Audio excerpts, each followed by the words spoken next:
So ছোট্ট করে যদি একটু বলি, আমি আমি যখন ব্যাচেলার পয়েন্ট স্টার্ট করি তখন আসলে আমি নিজেও জানতাম না যে ব্যাচেলার পয়েন্টের ভবিষ্যৎটা কি।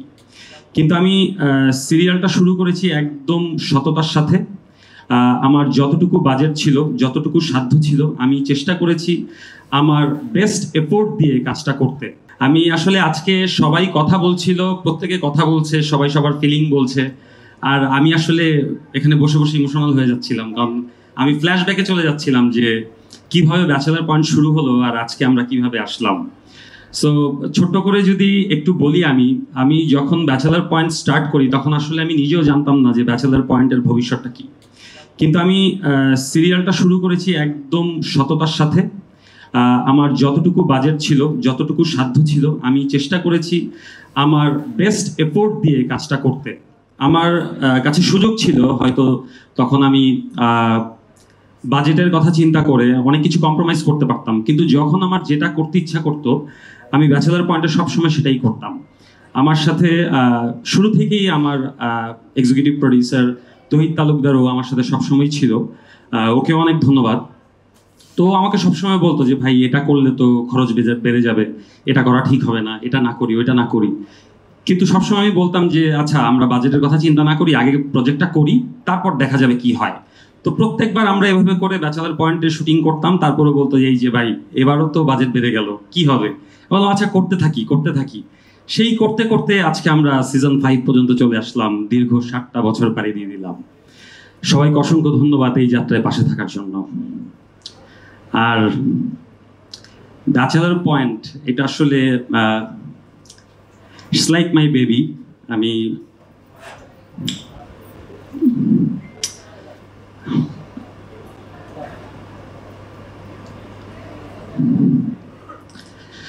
ব্যাচেলার পয়েন্ট নিয়ে অ্যাকচুয়ালি অনেক ধরনের বাধার মুখে আমি পড়ছি, বাট সবসময় মনে হয়েছে যে হয়তো আমি অনেস্টি দিয়ে করলে এটার একটা ফিডব্যাক অডিয়েন্স আমাকে দিবে। সেই জায়গা থেকে আমি কখনোই নিরাশ হইনি। এমনও সিচুয়েশন তৈরি হয়েছে যে আমাদের আশেপাশেরই অনেক মানুষ ফোন দিয়ে বলছে আমাকে যে আমাদের বিভিন্ন গ্রুপ, বিভিন্ন অ্যাসোসিয়েশন সবাই মিলে রাইট আপ লিখছে যে ব্যাচেলার পয়েন্ট বন্ধ করে দিতে হবে। তো সেই রাইট আপ যার কাছে গিয়েছে সে আমাকে ফোন দিয়ে বললো যে আমি তো আসলে ব্যাচেলার পয়েন্টের ফ্যান, আমার একটা ছোট বোন আছে, ও খুব অ্যাক্টিং করতে চায়, তুমি একটু দেখো ওকে। আমি বললাম ঠিক আছে ভাই, আমি দেখবো। মানে যেখানেই আমার নামে কোনো কমপ্লেইন গেছে, ওই জায়গায় দেখা গেছে কেউ না কেউ ব্যাচেলার পয়েন্টের ফ্যান। মানে কোনো না কোনো ভাবে কোনো না কোনো মানুষ আমার পাশে এসে দাঁড়িয়েছে সব সময়, প্রত্যেকটা বার। সিজন 1 যখন আমরা করি তখন সিজন 1 অফ হয়ে যায়, তারপর আমার পাশে আবার কেউ না কেউ এসে দাঁড়ায়। আমি সিজন 2, 3, 4 টানা 3টা সিজন করেছি মোশন রকের ব্যানারে ধ্রুব টিভির সাথে। ধ্রুবদাকে অসংখ্য ধন্যবাদ, আমার পাশে সে ওই সময় দাঁড়িয়েছে। সিজন 4 বন্ধ হয়ে যাওয়ার পর আসলে ব্যাচেলার পয়েন্ট নিয়ে আমি আসলে অনেক বড় স্বপ্ন দেখতে থাকি, কারণ আমি গত 2 বছর যাবৎ ওটিটি প্রজেক্ট করছিলাম।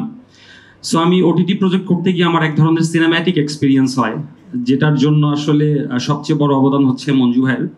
সে আমাকে প্রতিনিয়ত সিনেমার দিকে ঠেলে দিচ্ছিল, এবং আমি যত বেশি সিনেম্যাটিক এক্সপিরিয়েন্সে কাজ করা শুরু করলাম তখন আমার মনে হচ্ছিল যে আমি তাহলে ব্যাচেলার পয়েন্ট কিভাবে বানাবো।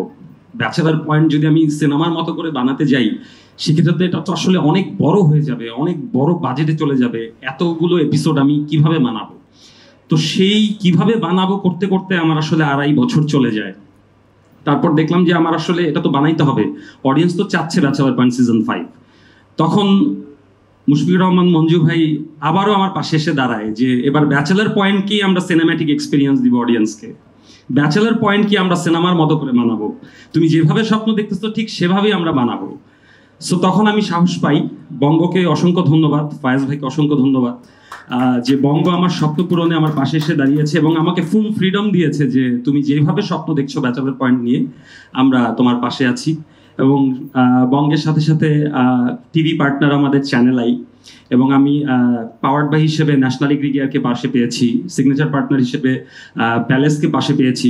সো অনেকগুলো মানুষ আমার পাশে এসে দাঁড়িয়েছে সিজন 5 ব্যাচেলার পয়েন্ট করার পেছনে, এবং আমরা চেষ্টা করেছি ব্যাচেলার পয়েন্ট সিজন 5কে এমনভাবে বানাতে যাতে এটা বাংলাদেশে একটা হিস্ট্রি ক্রিয়েট করে, এবং আজকে থেকে 10 বছর পরেও আমরা সবাই বলতে পারি যে আমরা একসময় ব্যাচেলার পয়েন্ট বানিয়েছিলাম এবং এটা সিজন 5 পর্যন্ত আমরা এই জায়গায় এসেছি।